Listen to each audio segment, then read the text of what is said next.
El silencio que llena el aula Pablo VI del Vaticano no es un vacío ordinario. Es la densidad acumulada por siglos de protocolo, jerarquía y diplomacia institucional. 178 cardenales, convocados desde todos los continentes, permanecen inmóviles tras 2 días de discusiones a puerta cerrada. Es el 27 de junio de 2026. El Papa Leo XIV, el primer estadounidense en vestir de blanco, transita el segundo año de su pontificado. Al ponerse en pie para hablar, no busca el efectismo dramático ni eleva la voz. Sin embargo, sus palabras dejarán a gran parte del mundo católico sumido en lágrimas en pocas horas. No habla de la guerra global como una abstracción, ni de las fracturas burocráticas de la curia, ni de la crisis que muerde al sacerdocio. Nombra a los jóvenes. Invoca precisamente a aquellos que nadie en ese recinto esperaba que pusiera en primer lugar. Allí comienza esta fractura entre la rigidez del sistema y la vulnerabilidad humana. El conflicto conceptual se había gestado un año antes, el 26 de mayo, cuando este pontífice apareció en la logia de la Basílica de San Pedro, sosteniendo una hoja de papel escrita por su propia mano. Sus primeras 4 palabras como sucesor de Pedro fueron sencillas: «La paz esté con todos vosotros». Un saludo del Evangelio de Juan que se transformaría en la labor más agotadora, inconclusa y definitoria de su primer año en la cátedra. Al convocar este segundo consistorio extraordinario, Leo XIV alteró las dinámicas tradicionales de la Iglesia. Exigió a los cardenales algo inusual dentro del protocolo palaciego. No una deferencia cortés o un aplauso ensayado, sino un respaldo público y explícito a un formato de trabajo basado en círculos pequeños y micrófonos abiertos. Un sistema que muchos de ellos privadamente dudaban y que obligaba a hombres acostumbrados a la distancia calculada de la alta jerarquía a sentarse cerca y hablar con claridad. Durante las jornadas previas, la discusión se mantuvo en un terreno grave pero abstracto. Los cardenales hablaron de la cultura del poder infiltrada en la política, la economía y la religión, de los migrantes y de la corrosión de la vida familiar. El catalizador del cambio comenzó cuando el cardenal Víctor Fernández abrió una de las sesiones analizando la encíclica Magnificat Humanitatis.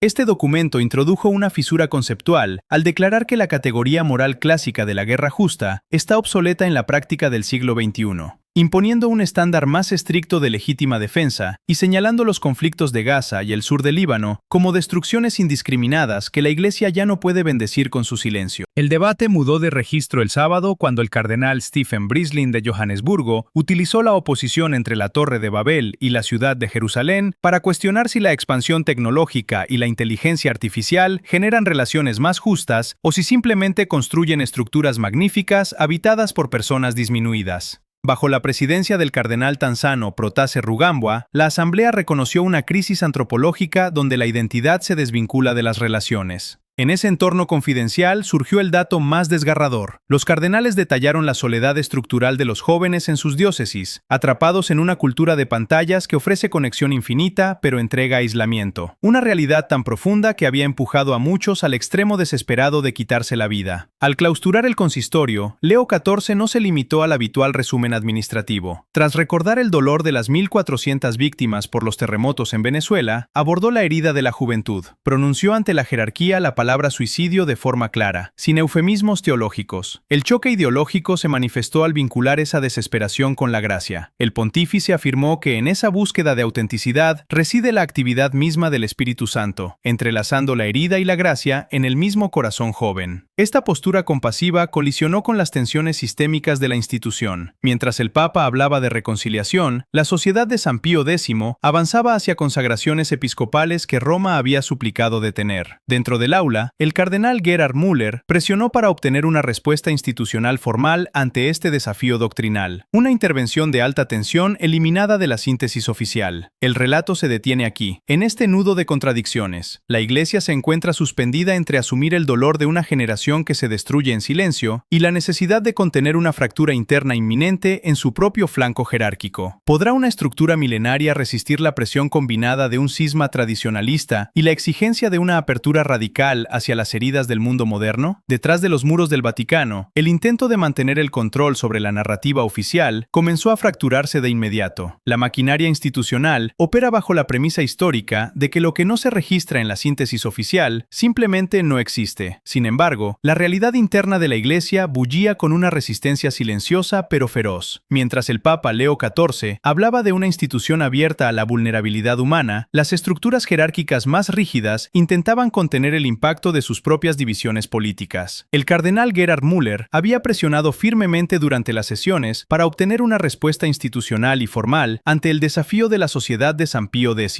Esta intervención, un choque directo sobre la autoridad y la doctrina, fue eliminada por completo de los resúmenes oficiales distribuidos al mundo. El sistema buscaba proyectar una imagen de perfecta unanimidad, ocultando que, en ese mismo instante, los obispos tradicionalistas avanzaban decididos hacia consagraciones prohibidas que Roma les había suplicado detener. Esta flagrante discrepancia entre la fachada del gobierno central y las corrientes subterráneas se manifestaba en la propia corporalidad del pontífice. Frente al instinto clerical tradicional, centrado puramente en quién decide y cómo se defiende el poder, Leo XIV oponía una descarnada y directa sinceridad. Los cronistas del Catholic Review revelaban un microdetalle perturbador para los defensores del orden estricto. El primer papa estadounidense se mostraba visiblemente conmovido durante la elevación de la Eucaristía, despojándose por completo de su armadura teológica. Aquel gesto y aquella pausa eran el reflejo de un hombre sometido a la extenuante lucha humana por mantenerse presente ante lo sagrado, mientras su propia casa amenazaba con quebrarse en el flanco tradicionalista. Para el lunes 29 de junio, durante la solemnidad de San Pedro y San Pablo, la agenda oficial intentó restablecer la normalidad con la imposición del palio a los nuevos arzobispos en la Basílica de San Pedro. En cualquier otra semana, este acto de reafirmación jerárquica habría ocupado las portadas de todos los medios del Vaticano. Pero el control de la comunicación se había perdido irremediablemente. Las 6 palabras del Papa sobre la juventud y el extremo de quitarse la vida ya habían escapado del circuito cerrado de la curia. El impacto psicológico de la confesión papal penetró de inmediato en los espacios más cotidianos y desolados del planeta. No lo hizo a través de encíclicas abstractas sobre la teoría de la guerra justa, sino mediante clips fragmentados compartidos en teléfonos móviles. En el medio oeste americano, un padre de familia se vio obligado a detener su coche a un lado de la carretera, abrumado al escuchar que la máxima autoridad de su iglesia validaba en voz alta el dolor oculto de su propio hogar. En Filipinas, una joven releía la frase 3 veces consecutivas antes de romper a llorar en la intimidad de su habitación, encontrando un eco inesperado a su aislamiento estructural. En Kenia, un animador juvenil le confesaba a su propio obispo que por fin tenía las palabras exactas para nombrar el vacío que consumía a su parroquia. El choque con la realidad se consumaba en esos dormitorios en penumbra, donde, a las 2 de la mañana, los adolescentes se perdían en pantallas diseñadas para el consumo y no para la comunión. El sistema eclesiástico tradicional pretendía sermonear la herida para imponer el silencio doctrinal, pero el sufrimiento real demostró que el dolor no es una estadística de un informe internacional. Al equiparar el cansancio y la búsqueda de la juventud con la acción del Espíritu Santo, el Papa desarmó la lógica del poder defendido. Colocó a la jerarquía ante su contradicción más profunda. La Iglesia ya no se jugaba su relevancia en las amonestaciones canónicas a los disidentes de su flanco tradicional, sino en su capacidad de habitar el silencio y sanar la herida de una generación que se desangraba en la soledad. El impacto de las 6 palabras del Papa Leo XIV resquebrajó la habitual inercia de los aparatos de comunicación de la Iglesia. En cuestión de horas, las agencias de noticias católicas, que habían invertido 2 jornadas en redactar despachos complejos sobre geopolítica y dinámicas sinodales, descubrieron que su crónica más leída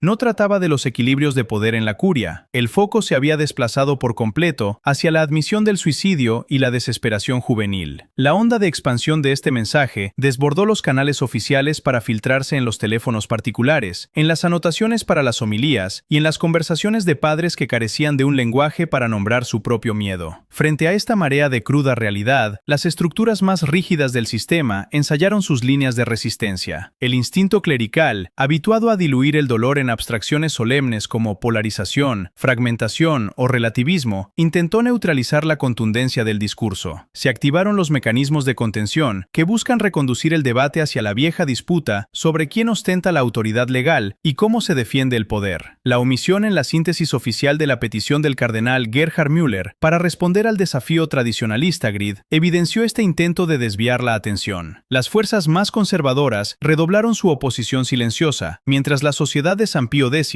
aceleraba los preparativos para unas consagraciones episcopales ilícitas, ignorando los ruegos de Roma. La burocracia vaticana pretendía que la atención regresara a los cauces del orden normativo, asustada ante una apertura pastoral que dejaba al descubierto las llagas de la sociedad contemporánea. Sin embargo, el Papa Leo XIV anuló cualquier intento de repliegue mediante decisiones administrativas de una firmeza incontestable. Lejos de permitir que las conclusiones del consistorio se diluyeran tras la partida de los 178 cardenales, el pontífice ejecutó una aceleración deliberada en los ritmos de gobierno. Confirmó que los consistorios extraordinarios dejarían de ser acontecimientos excepcionales. A partir de ese momento, se celebrarían de manera anual, fijando el anuncio de la próxima convocatoria antes del cierre del año. Con esta medida, Leo XIV obligaba a la alta jerarquía a permanecer en un estado de constante incomodidad, forzándolos a regresar periódicamente a la dinámica de los micrófonos abiertos y los círculos de discusión estrechos, impidiendo el cómodo retorno al inmovilismo de siempre.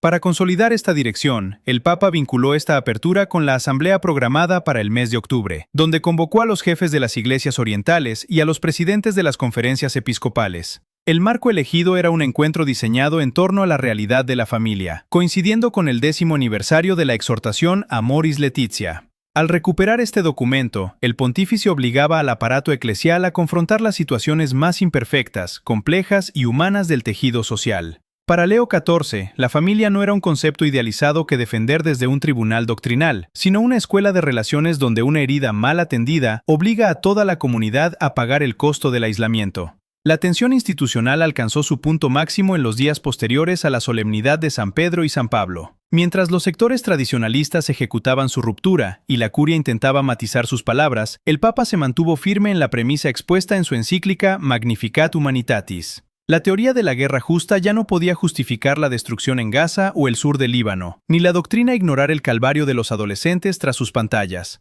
La Iglesia se encontraba así en el umbral de una transformación irreversible, rota en su flanco más rígido, pero empujada por su propio líder hacia un compromiso público definitivo, donde la estructura sagrada debía elegir entre proteger su fachada legalista o salvar las vidas de los miembros más frágiles de su rebaño. El 27 de junio de 2026, el aula Pablo VI del Vaticano se convirtió en el escenario de una ruptura irreversible. Sentados en un silencio absoluto, los 178 cardenales aguardaban el cierre del consistorio extraordinario. La expectativa dictaba un protocolo predecible, un resumen competente de las comisiones, palabras de agradecimiento por los 2 días de debates a puerta cerrada, una bendición formal y la habitual despedida burocrática. Las estructuras del sistema estaban preparadas para archivar las discusiones bajo las etiquetas seguras de la diplomacia eclesiástica. Sin embargo, cuando el Papa Leo XIV se puso en pie, el aire en el recinto cambió su densidad. El pontífice estadounidense no elevó el tono de su voz, no recurrió a gestos grandilocuentes, ni buscó el impacto del drama artificial. Con una sobriedad contenida, decidió desmantelar la fachada de la prudencia institucional para pronunciar un discurso que alteraría las reglas de la gobernanza de la Iglesia. Leo XIV avanzó metódicamente por los temas previstos: la guerra, la pobreza, la fragmentación social, la familia y la formación de las conciencias. Pero en lugar de detenerse allí, donde todos sus predecesores habrían cerrado el folio, el Papa ejecutó el giro definitivo. Declaró abiertamente qué era lo que más le había conmovido de las intervenciones. No fue el análisis sobre los conflictos bélicos, ni el urgente debate sobre el avance de la inteligencia artificial, fue el dolor de los jóvenes. Sin suavizar las aristas del problema y sin envolver la realidad en los habituales eufemismos clericales, el sucesor de Pedro pronunció ante el máximo cuerpo jerárquico la palabra suicidio. El término cayó con el peso de un hecho físico en medio de un auditorio habituado a los tecnicismos canónicos. Al nombrar el extremo desespero que conduce a los jóvenes a quitarse la vida en la sobriedad de sus dormitorios comunes, el Papa arrancó la máscara protectora de la burocracia, tocando de forma directa la llaga que la pastoral eclesial había rodeado durante décadas sin llegar a rozar jamás. La atmósfera del espacio se cargó de una tensión psicológica máxima. Aquellos hombres que habían dedicado sus vidas a perfeccionar un lenguaje de distancia calculada y doctrina blindada, se vieron obligados a confrontar que la mayor crisis de su tiempo no era un problema de gestión demográfica, sino un sufrimiento humano vivo y punzante. Leo XIV no presentó a la juventud como una categoría rota que la institución debía reparar desde su superioridad moral. En un vuelco teológico absoluto, el Papa afirmó que en esa misma agitación, en ese aislamiento estructural alimentado por pantallas que prometen conexión y entregan aislamiento, habita la actividad del Espíritu Santo. Definió la búsqueda de autenticidad y de relaciones verdaderas como la huella divina operando en medio del dolor. La herida y la gracia quedaban unidas en el mismo corazón joven, transformando la tarea de la Iglesia de un ejercicio de adoctrinamiento a un deber de acompañamiento silencioso para caminar al lado de la búsqueda humana. Este acto desnudó las deficiencias fundamentales de un sistema que, mientras intentaba asimilar este golpe a su orgullo pastoral, lidiaba de forma simultánea con las presiones de su flanco tradicionalista y las exigencias del cardenal Gerhard Müller por una condena firme a la sociedad de San Pío X. Al comparar las jornadas de debate, marcadas por micrófonos abiertos y momentos de profunda incomodidad, con el pasaje evangélico del Camino de Emaús, Leo XIV devolvió el valor a la experiencia humana viva. Recordó a los cardenales que la salvaguarda de la fe no surge de la preservación del poder distribuido o defendido, sino de proteger juntos un don compartido. Al encomendar los frutos del consistorio a la intercesión de María, pidiendo preservar la unidad en la diversidad y servir al Evangelio de la paz con humildad, coraje y esperanza, el Papa selló una proclamación que desbordó el aula vaticana. Las máscaras de la diplomacia formal cayeron por completo, dejando a una institución milenaria expuesta a la verdad de sus propias fracturas y obligada, desde ese instante, a medir su fidelidad por su capacidad de mirar de frente la desolación real del mundo. La resonancia de lo ocurrido en el aula Pablo VI desbordó los límites de Roma, transformando la inercia del sistema en una corriente de repercusiones a largo plazo. Los 178 cardenales regresaron a sus diócesis y el aparato vaticano retomó su maquinaria, pero la narrativa oficial ya no pertenecía a los analistas de curia. Las crónicas sobre la encíclica Magnificat Humanitatis o los debates de la diplomacia eclesiástica quedaron en segundo plano. La atención global fue acaparada por una verdad que se propagó de forma orgánica a través de clips digitales, notas homiléticas y redes de mensajería privada. Aquellas 6 palabras sobre la desesperación extrema de los jóvenes viajaron más rápido y con mayor hondura que cualquier tratado teológico previo, uniendo a católicos y a personas ajenas a la institución por la pura fuerza de su honestidad. A nivel institucional, el cambio práctico se consolidó con la decisión del Papa Leo XIV de romper el ritmo secular de la gobernanza. Al establecer que los consistorios extraordinarios dejarían de ser citas esporádicas para convertirse en convocatorias anuales, el pontífice obligó al sistema a perpetuar la incomodidad del diálogo directo y los micrófonos abiertos.